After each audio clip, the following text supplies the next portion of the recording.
France Akbar, France Akbar. Oui, elle est grande cette république. Entrisme frériste. Entrisme sioniste. Je me suis trompé. The Truth, We Will Dance Again Paris, fête de la musique israélienne. Vous n'en avez pas entendu parler, pourtant elle a eu lieu dimanche 22 juin 2025 de 14h à 18h. Place du Trocadéro. On me dit dans l'oreillette qu'il y a un résidu frériste en la personne de l'imam Chalgoumi. Est-ce que vous avez remarqué quelque chose? Non, je parle pas du déhanché de l'imam Chalgoumix. Non, regardez ces drapeaux. Mais où sont les drapeaux français, voyons? On est en France, on est à Paris, on n'est pas à Tel Aviv. Je dis ça parce que quand il y a des manifestations pro-palestiniennes, on nous demande mais où sont les drapeaux français? C'est noté fête de la musique israélienne et après dans la communication en petit, c'est noté aussi organisé par l'association The Truth, la vérité.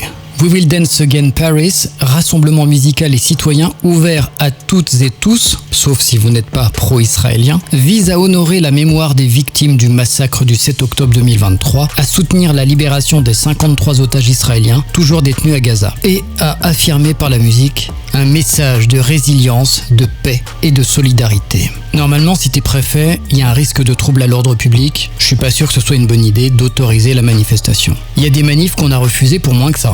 Et donc, regardez, il y a plein de drapeaux israéliens. Un instant, il me semble voir un drapeau étranger. Je m'épose. Ah bah non. Raté, c'est pas un drapeau français, c'est un drapeau des États-Unis d'Amérique. Forcément, ils vont pas mettre le drapeau français puisque pour Israël, la France est un ennemi. C'est pas moi qui le dis, c'est la députée israélienne Caroline Yadan. Que je lui explique qu'Israël aujourd'hui considère, en tout cas la société israélienne considère aujourd'hui malheureusement le président de la France comme un ennemi d'Israël. Et je suis absolument certaine.